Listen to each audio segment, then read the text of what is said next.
अल्हम्दुलिल्लाहि रब्बिल आलमीन वस्सलातु वस्सलामु अला रसूलिहिल करीम व अला आलिहि व सहबिहि अजमईन।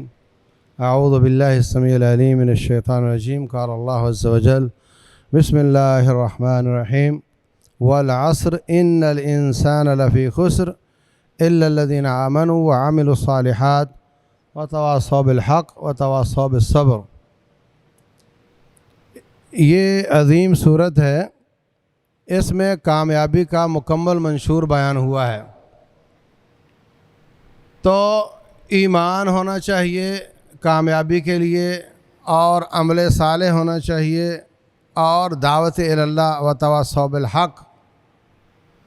चौथी चीज़ जो व तवासौ बिस सब्र है, ये कोई अलग से नहीं। जैसे आप कहते हैं जी मैं अमल साले करने जा रहा हूँ, अज़ान हो गई, मैं नमाज़ पढ़ने जा रहा हूँ, या आप कहते हैं जी मैं दावत इल्लल्लाह के लिए जा रहा हूँ। तो जो सब्र है, इसके बारे में आप ये नहीं कह सकते जी मैं सब्र करने जा रहा हूँ,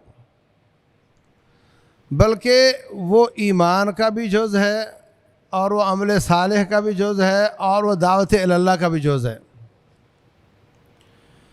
ईमान वो कबूल है जिसमें सब्र हो, अमल वो कबूल है जिसमें सब्र हो, दावत इल्लल्लाह वो कबूल है जिसमें सब्र हो।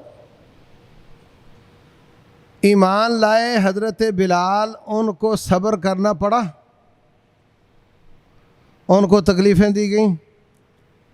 अगर बेसब्रे हो जाते ईमान जाता रहता। अमल सालेह करने के लिए सब्र चाहिए। बहुत वाक़यात हैं, बुखारी शरीफ में हदीस है, खैबर का मार्का हो रहा था, वक्फ़ा हुआ। एक शख्स कहता है ये जो नौजवान है ये ऐसे हौसले के साथ लड़ा है, जिधर जाता था दुश्मन डर कर भाग जाता था। ये तो अगर शहीद हो गया तो पक्का जन्नती है, अगर मारा गया तो पक्का जन्नती है। रसूलुल्लाह सल्लल्लाहु अलैहि वसल्लम फरमाते हैं क्या बात कर रहे हो, ये तो आग में जाएगा। बड़ा परेशान हुआ। अहद नबूवत है, नबी सल्लल्लाहु अलैहि वसल्लम की क़यादत है, जिहाद का मैदान है, और ये बंदा बड़े दिलेरी से लड़ रहा है, और ये जहन्नम में जाएगा। वो उसके पीछे पीछे गया, जहाँ जहाँ वो गया वहाँ वहाँ वो गया। फिर देखता है कि एक वक़्त आता है उस पर बड़े वार हो जाते हैं, ज़ख्मी हो जाता है, ना तो जान निकलती है और ना सुकून मिलता है। बेसब्रा हो गया, अपनी तलवार का दस्ता ज़मीन पर लगाया और उसकी नोक सीने पर रख कर ऊपर वज़न दे दिया। तो अमल साले के लिए भी सब्र चाहिए। रसूलुल्लाह सल्लल्लाहु अलैहि वसल्लम ताइफ जाते हैं दावत इल्लल्लाह के लिए, और पत्थर मारे जाते हैं। सब्र चाहिए या नहीं? और सब्र हर काम में चाहिए होता है। बेसब्री कहीं भी किसी काम को भी सिरे नहीं चढ़ने देती। एक आदमी दौड़ का मुकाबला कर रहा है, और जब फीता 100 मीटर रह गया तो बेसब्रा हो जाए, नाकाम हो गया। एक बच्चा पेपर दे रहा है, सब पेपर दे दिए, एक में बेसब्रा हो गया, फेल हो जाएगा। तो सब्र पढ़ने के लिए भी चाहिए, नमाज के लिए भी चाहिए। सर्दियों की रातें हों, फजर की नमाज हो, सब्र चाहिए। तो जिस तरीके से हमारी क्लासें दुनिया में हैं, बच्चों की क्लास है, मैट्रिक है, मिडिल है, FA BA है, ये बच्चा 10वीं में है, ये 9वीं में है, या 8वीं में है। आवाम की क्लासें हैं, ये मिडिल क्लास है, ये लोअर क्लास है, ये अपर क्लास है, ये सेठ है, ये उसका ड्राइवर है, ये क्लासें हैं। ऐसे ही अल्लाह के पास भी आपकी क्लासें हैं, और वो क्लासें बनती हैं सब्र की वजह से। वो क्लासें बनती हैं ईमान की वजह से, वो क्लासें बनती हैं तकवा की वजह से, वो क्लासें बनती हैं इखलास की वजह से। जिसका सब्र अच्छा वो अपर क्लास है, जिसका सब्र निकम्मा, थोड़ा स्टेमिना कम, वो लोअर क्लास है।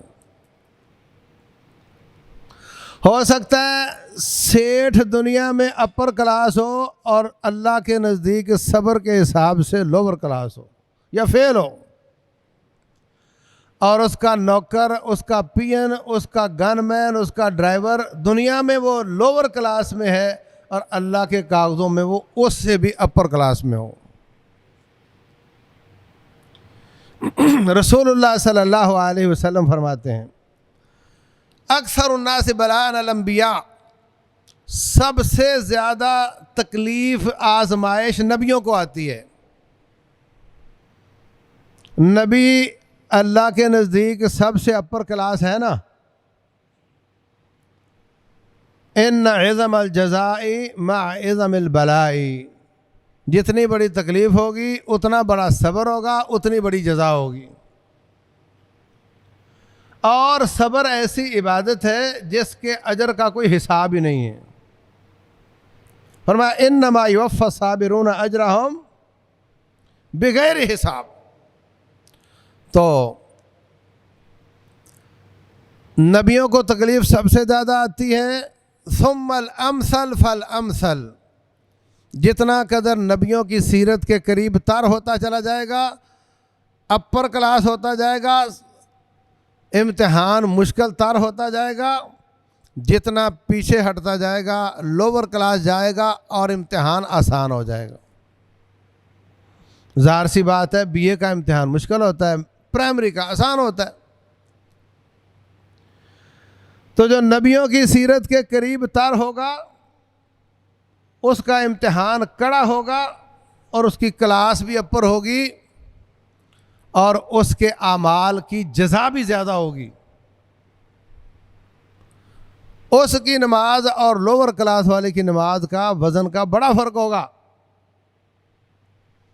और जिस कदर पीछे हटता जाएगा उसी कदर उसकी क्लास छोटी हो जाएगी, तकलीफ़ कम आएगी, सब्र थोड़ा करना पड़ेगा और नेकियों का वज़न कम होता चला जाएगा।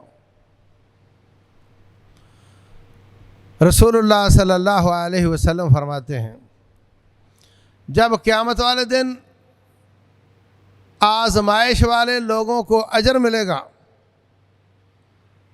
तो दुनिया में नखरे वाली ज़िंदगी गुजारने वाले देखेंगे, वो कहेंगे लौ अन्ना जुलूदहुम कुतियत बिल मकारिद, काश हमें दुनिया में इतनी तकलीफ़ें आती, ना खाने को खाना मिलता, ना पहनने को कपड़ा मिलता, ना पीने के लिए पानी होता, ना रहने के लिए घर होता, इतनी तकलीफ़ें आती कि हमारे चमड़े कैंचियों के साथ काट दिए गए होते। आज इनको इतना अजर मिल रहा है, हमें भी आज इतना अजर मिलता। रसूलुल्लाह सल्लल्लाहु अलैहि वसल्लम फरमाते हैं, बसा औकात इंसान के लिए अल्लाह ताला ने आला मर्तबा लिखा हुआ होता है और वो निकम्मा नमाज़ों रोज़ों में सुस्त होता है, इबादात में कमज़ोर होता है, फिर अल्लाह ताला उसको किसी आजमाइश में डालता है और उस पर सब्र की तौफीक देता है, फिर चुपचाप उसको उठा करके उस आला मुकाम पर फाइज कर देता है। इसलिए कि सब्र की इबादत का अजर का कोई हिसाब नहीं। आप किसी लाइन में लगे हों, कोई शख्स आपके आगे खड़ा हो जाए, बर्दाश्त होगा? नहीं होगा ना।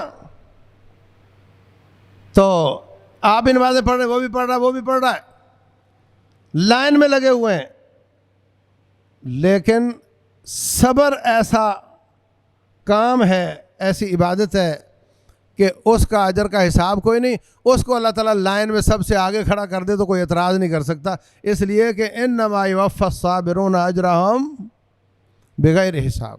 अल्लाह फरमाते हैं इसका कोई हिसाब ही नहीं, तो कोई एतराज़ की गुंजाइश ही नहीं, तो अल्लाह ताला उसको उठा करके वहाँ रख देता है। इसलिए अज़ीज़ भाइयों, महंगाई की शक्ल हो, गरानी की शक्ल हो, कहतसाली हो, रब्बुल जलाल से तौबा करो, अपने गुनाहों से माफ़ी मांगो, अपनी कमज़ोरियों को दूर करने की कोशिश करो, लेकिन बेसब्रे नहीं होना, खुद सोजी की कोशिशें नहीं करनी।